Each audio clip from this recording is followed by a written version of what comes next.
Hello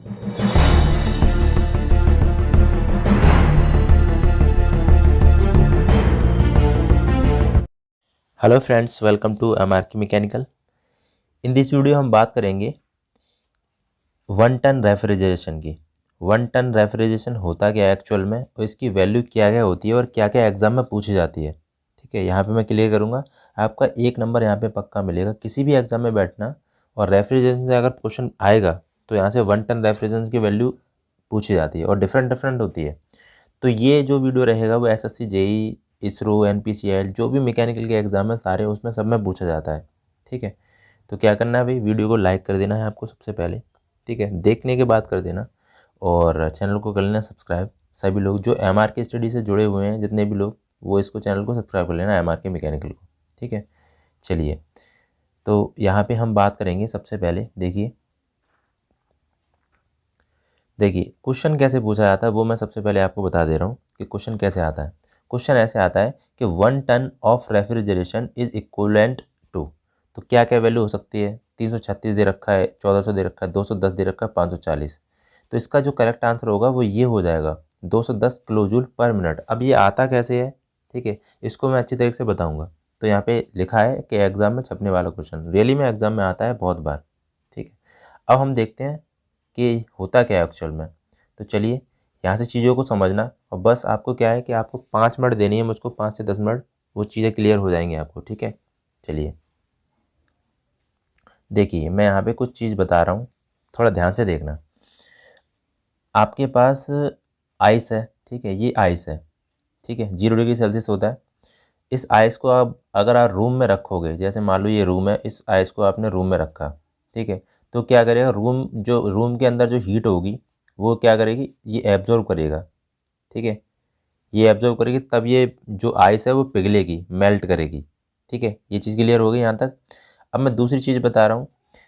तो यहाँ पे क्या है कि इस वाली कंडीशन में क्या हो रहा था, हीट को एब्जॉर्व कर रहा था आइस। ठीक है, और दूसरी कंडीशन क्या बता रहा हूँ, आपके पास वाटर है। ठीक है, अब ये वाटर है, इसको अगर आप आइस बनाओगे तो क्या होगा बताओ, हीट को क्या करा जाएगा, हीट को यहाँ से निकाला जाएगा। ठीक है, यहाँ से ये वाटर है, ठीक है, वाटर है यहाँ पे, यहाँ देखो समझो पहले, ये वाटर है, ठीक है, तो हीट को यहाँ से, हीट जो होगी वो निकाली जाएगी। ठीक है, यहाँ से निकाली जाएगी, तब जाके ये आइस बनेगी। तो आइस जब पिघलेगी तो हीट एब्जॉर्व करेगी।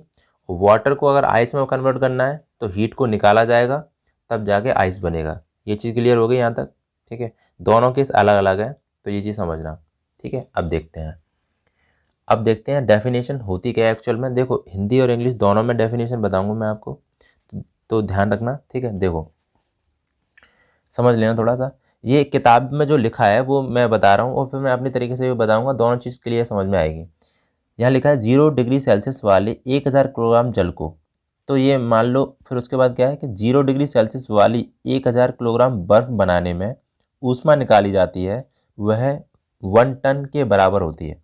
ठीक है, 24 घंटे में। ठीक है, यहाँ पे 24 घंटे में लिखा नहीं है मैं, लेकिन 24 आवर्स की हम बात कर रहे हैं यहाँ पे। ठीक है, अब यहाँ पे होता क्या है कि ये कह रहा है, देखो आप ध्यान से, आप देखना, आप एग्जाम्पल से देखेंगे, 0 डिग्री सेल्सियस वाली 1000 जल को, तो ये जो 1000 किलोग्राम जल है मेरे पास, ठीक है, तो ये क्या कर रहा है कि 0 डिग्री सेल्सियस वाली 1000 किलोग्राम बर्फ बनाने में, अब ये यहाँ से क्या बनेगा, 1000 किलोग्राम आइस बनेगी यहाँ पे। ठीक है, वाटर टू कन्वर्ट आइस बन जाएगी।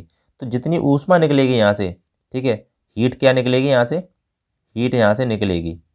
ठीक है, हीट यहाँ से निकलेगी, तो जितनी ऊष्मा निकाली जाती है वो 1 टन रेफ्रिजरेशन के बराबर होती है। ठीक है, एक ये हिंदी वाली वो हो गई। अब मैं दूसरी तरीके से आपको इंग्लिश में बताता हूँ। ठीक है, समझ में आ गया होगा, जहाँ तक है, नहीं समझ में आया हो तो फिर बता देना मुझे कमेंट बॉक्स में। ठीक है, मैं सीधे फिर से बता रहा हूँ कि आपके पास 1000 किलोग्राम, ये 1 टन का मतलब हो जाता है, 1 टन का मतलब होता है 1000 किलोग्राम। 1000 किलोग्राम आपके पास वाटर है, वाटर से आपको आइस में कन्वर्ट करना है। ठीक है, आइस में कन्वर्ट करना है, तो क्या करेंगे, यहाँ पे हीट निकाली जाएगी, तब आइस बनेगी। ये पहले ही मैं बता चुका हूँ। तो जो हीट निकलती है, ठीक है, वही 1 टन के बराबर होती है। ठीक है, चलो अब कैलकुलेशन कैसे करते हैं वो भी चीज़ समझ लेना। यहाँ पे देखो इंग्लिश में क्या लिखा है, इंग्लिश में देखो, इंग्लिश में चीज़ें बता दूँ मैं। यूनिट ऑफ रेफ्रिजरेशन क्या होता है? A ton of refrigeration is defined as the amount of refrigeration effect produce by uniform melting of 1 ton 1000 kilogram 1000 kilogram of ice from 0 degree Celsius in 24 hours. ठीक है, अब यहाँ पे चीज़ें थोड़ी समझना, मैं क्या कहना चाह रहा हूँ। अब यहाँ पे होता क्या है कि मैं एक एग्जांपल लेके आपको थोड़ा सा समझाऊंगा। ठीक है, यहीं पे समझा दे रहा हूँ। ठीक है, देखो मैं यहीं पे समझा दे रहा हूँ। आपके पास यहाँ पे क्या है, एक रूम है। ठीक है, इसके अंदर आइस रखी हुई है। अब आइस जब पिघलेगी, मेल्ट करेगी, तो क्या करेगी, रूम में से जो हीट होगी वो एब्जॉर्व करेगी, हीट को एब्जॉर्व करेगी अपनी तरफ, तब ये आइस है वो मेल्ट होगी। ठीक है, तो आइस मेल्ट होगी यहाँ पे। तो होता क्या है कि आइस मेल्ट होगी यहाँ पे, तो क्या होगा कि ये क्या करेगी, सॉलिड से लिक्विड बनेगी। क्या बनेगी यहाँ पे, सॉलिड टू लिक्विड, लिक्विड बनेगी ना। तो इसको क्या बोलते हैं, इसको हम लेटेंट हीट बोलते हैं। और लेटेंट हीट जो होती है वो 335 किलोग्राम जूल पर किलोग्राम होती है, किलोजूल पर किलोग्राम होती है। ठीक है, चीज़ें यहाँ पे समझ में आ रही है ना, कि सॉलिड से मैं लिक्विड बना रहा हूँ तो लेटेंट हीट कहेंगे उसको। ठीक है, अभी मैं ये हीट भी बताऊँगा। तो लेटेंट हीट का जो वैल्यू होता है वो 335 किलो जूल पर किलोग्राम होता है। ठीक है, तो यहाँ पे 1 टन का जो फॉर्मूला बनेगा वो बनेगा M/L/T। M क्या है, M यहाँ पे मास है तो 1000 किलोग्राम होगा, L है लेटेंट हीट और T है टाइम। ठीक है, ये चीज़ यहाँ पे क्लियर होनी चाहिए आपको। अब यहाँ पे होता क्या है, मैंने आपको क्या बताया था कि अगर आपका रूम में अगर कोई भी आइस रखी हुई है वो मेल्ट करेगी, तो यहाँ पे क्या है कि हीट तो एब्जॉर्ब करेगी। जब हीट एब्जॉर्ब कर लेगी, रूम में जो हीट होगी हल्की फुल्की वो एब्जॉर्ब कर लेगी, वो पिघल जाएगी। इसका मतलब क्या होगा कि कूलिंग इफेक्ट जनरेट करेगी वो। कूलिंग जो इफेक्ट है, मतलब जो वहाँ की एयर होगी, इन्वायरमेंटल होगा और रूम का जो भी है वो कूलिंग हो जाएगा। ठीक है, मतलब रूम को ठंडा करेगी, रूम को कूल करेगी वो।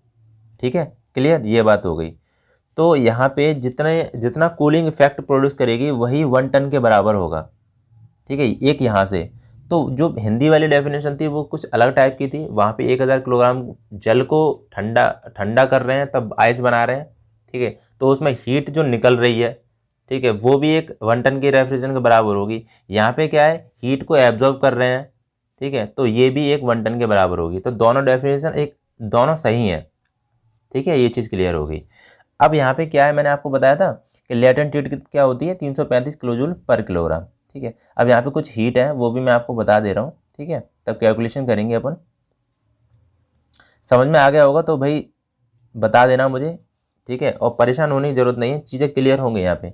लेटेंट हीट होता क्या है, देखो लेटेंट हीट होता है amount of heat required of change of the phase at constant temperature. मतलब यहाँ पे फेज चेंज होना चाहिए, जैसे सॉलिड से लिक्विड बनना चाहिए तो लेटेंट हीट होगी, लिक्विड से वेपर बनना चाहिए, वेपर मतलब भाप होती है वो बननी चाहिए, तो यहाँ पे लेटेंट हीट बोलेंगे उसको। तो यहाँ पे क्या क्या चीज़ें, अब इन चीज़ों को क्या बोलते हैं, जैसे सॉलिड है, सॉलिड मतलब आइस होगी अपनी। ठीक है, सॉलिड से अगर पिघलेगी तो वो लिक्विड बन जाएगी, मतलब जल टाइप का बन जाएगा, तो हमको लेटेंट हीट फ्यूजन बोलेंगे उसको, लेटेंट हीट ऑफ फ्यूजन बोलेंगे। ठीक है, और लिक्विड जैसे आपके पास है, मतलब जल है यहाँ पे, लिक्विड कोई भी फॉर्म में लिक्विड हो सकता है, वो वेपर बनाओ उसको, मतलब भाप बना दो उसकी, तो लेटेंट हीट ऑफ वेपोराइजन बोलेंगे उसको। ठीक है, वेपोराइजन बोलेंगे। अब यहाँ पे सॉलिड से डायरेक्ट अब आप वेपर बना रहे हो तो यहाँ पे सब्लिमेशन बोलेंगे, वेरी वेरी मोस्ट इंपॉर्टेंट है। ठीक है, मैं क्लियर आपको बता दूं। देखो यहाँ पे जो सॉलिड से वेपर बनता है वो सब्लिमेशन होता है एट कांस्टेंट प्रेशर पे। ठीक है, सब्लिमेशन बोलते हैं। सॉलिड से डायरेक्ट अगर लिक्विड बनाओगे, वो सॉरी वेपर बनाओगे, तो ये आपका सब्लिमेशन प्रोसेस होता है। ठीक है, ऊर्ध्वपातज करके कुछ बोलते हैं हिंदी में, इंटरमीडिएट में आपने पढ़ा होगा केमिस्ट्री में। तो यहाँ पे जो कपूर होती है ना, कपूर, अगर आप उसको जलाओगे, ठीक है, आपको इसको जलाना है, तो डायरेक्ट क्या होती है, ये डायरेक्ट वेपर में कन्वर्ट होती है। ठीक है, वेपोराइजेशन हो जाता है इसका, तो सब्लिमेशन प्रोसेस इसको बोलेंगे। ये बहुत बार एग्जाम में पूछा गया है, ध्यान रखना। ठीक है, तो यहाँ तक ये चीज़ें क्लियर हो गई। ठीक है, अब कैलकुलेशन करते हैं। कैलकुलेशन में हमको पता चल गया है कि 1 टन रेफ्रिजरेशन होता है ML मतलब 1000 किलोग्राम इंटू 335/T। ठीक है, ये चीज़ हो जाएंगी। तो यहाँ पे हम देखेंगे, क्लियर पता हो गया होगा। ठीक है, सारी चीज़ें। तो यहाँ पे देखिए क्या होगा, यहाँ पे देखिए 1 टन जो रेफ्रिजरेशन होगा वो 1000 किलोग्राम इंटू 335 किलो जूल इन 24 आवर्स, ठीक है, ये हो गया। तो यहाँ पे 1 टन की जो कैलकुलेशन करेंगे तो 1000 तो 1 टन हो गया, 335 लेटेंट हीट होगा अपॉन 24 आवर इंटू 60, तो यहाँ पे ये जो वैल्यू निकलेगी वो निकलेगी 232.6 किलो जूल पर minute. Very very most important, direct पूछा जाता है 1 टन रेफ्रिजरेशन होता क्या है, तो 232.6 किलो जूल पर मिनट होता है, ठीक है। ये चीज़ यहाँ तक क्लियर हो गई। अब आगे देखते हैं कि अगर आपको सेकंड में निकालना हो, जैसे मान लो कि अगर सेकंड में करेंगे और एक तो 60 का फिर से गुणा करेंगे यहाँ पे, तो 1 टन रेफ्रिजरेशन की वैल्यू अगर यहाँ से कैलकुलेशन करी जाए इस तरीके से, तो 3.8 किलो वाट यहाँ पे इस तरीके से निकलती है, ठीक है। कुछ थोड़ी सी हल्की सी वेरी करती है, कोई दिक्कत नहीं। तो यहाँ पे जो एक्चुअल वैल्यू है आपकी सारी, वो मैं बता दे रहा हूँ, जो एग्जाम में पूछी जाती है डायरेक्ट, ठीक है। देखिए एग्जाम में क्या पूछी जाती है कि 1 टन रेफ्रिजरेशन क्या वैल्यू होती है, तो 200 ब्रिटिश पॉइंट थर्मल यूनिट पर मिनट, ठीक है, ये हो गया। यहाँ पे देखिए 1 टन जो होता है वो 50 किलो कैलोरी पर मिनट होता है। दूसरा 1 टन रेफ्रिजरेशन होता है 210 किलो जूल पर मिनट होता है। 1 टन रेफ्रिजरेशन होता है 3.5 किलो वाट होता है, ठीक है। ये चार वैल्यू जो है ना आपके पास, ये चारों की वैल्यू आप याद कर लो, डायरेक्ट आती हैं एग्जामिनेशन में पूछी जाती हैं।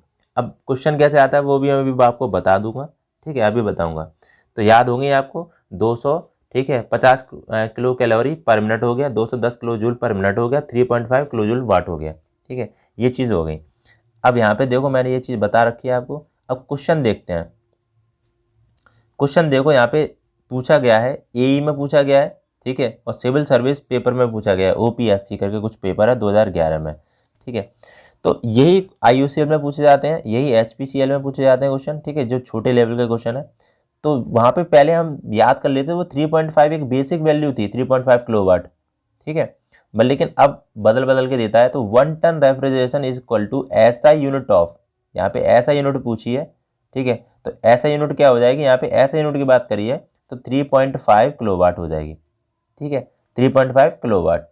अब मैंने यहाँ पे आपको एक चीज़ और कराई होगी, यहाँ पे देखो 3.5 किलोवाट है ना, तो यहाँ पे 3.5 किलोवाट दिख रहा होगा आपको, देखो इस वैल्यू में, ठीक है। लेकिन जब मैंने कैलकुलेशन कराई है आपको तो 3.8 किलोवाट निकली है, ठीक है।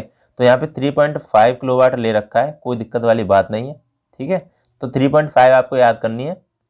अब हम आगे देखते हैं, देखिए आगे देखते हैं, ये क्वेश्चन हो गया यहाँ तक, देखिए ये क्वेश्चन हो गया। अब पूछा कैसे जाता है, दूसरा टाइप का क्वेश्चन देखिए, ये कह रहा है 1 ton refrigeration is approximately equal to, ठीक है, प्रशीतन का 1 टन लगभग समतुल्य होता है, ठीक है। एक तो ये टाइप हो गया। दूसरा देखिए, दूसरा टाइप क्या हो गया, ये पूछा जाता है कि for particle purpose 1 ton refrigeration means, प्रायोगिक उद्देश्य से 1 टन रेफ्रिजरेशन का तात्पर्य क्या होता है। देखो छत्तीसगढ़ जेई में पूछा गया है, एनटीपीसी बिहार में पूछा है, नेशनल थर्मल पावर कॉर्पोरेशन में पूछा गया है, ठीक है। अब यहाँ पे देखिए, फिर से देखिए क्या है, किस तरीके से पूछा गया है क्वेश्चन। 1 टन रेफ्रिजरेशन इज, तो DMRC JE, Delhi Metro Railway Corporation, ठीक है। 1 टन रेफ्रिजरेशन इक्वल टू, ये पूछा है बिहार जेई में पूछा गया है, ठीक है। और देखिए यहाँ पे फिर से आरआरबी जेई में क्वेश्चन आया था, यूपी पीएससी एई मैकेनिकल 2016 में भी पूछा गया है कि 1 ton refrigeration is equivalent SI unit क्या होता है। तो यहाँ पे देखिए क्या बताया था मैंने, 3.5 किलोवाट होता है, ठीक है, ये हो गया। अब आगे देखते हैं सीधे, ये देखो ईएससी में पूछा है, स्टेट इंजीनियरिंग सर्विस होता है, बहुत बड़ी इंजीनियरिंग होती है, उसमें पूछा, इसरो में भी पूछा गया है 2017 में, ठीक है। तो कह रहा है 1 ton refrigeration implies heat transfer at the rate of, पूछा गया है 1 टन प्रशीतलन किस दर से ऊष्मा अंतरण को बनाता है। तो देखिए यहाँ पे मैंने बताया था 210 किलोजूल पर मिनट बताया था, ठीक है। अब देखो यहाँ पे ये भी दिया गया है कि 210 किलोजूल पर सेकंड, तो पर सेकंड तो नहीं बताया मैंने आपको, पर मिनट बताया 210 किलोजूल पर मिनट, ठीक है। दिखा दूँ आपको मैं एक बार, तो यहाँ पे देखो मैं आपको दिखा दूँ कि 210 किलोजूल पर मिनट है, ना कि सेकेंड है, ठीक है। तो ध्यान रखना, ये आता है क्वेश्चन। तो आपको सारी वैल्यू पता चल गई होंगी, ठीक है, क्या क्या होता है वो मैंने सब आपको बता दिया है, ठीक है। अगर आपको वीडियो अच्छा लगा हो, ठीक है, तो आपको क्या करना है, इस चैनल को कर लेना सब्सक्राइब,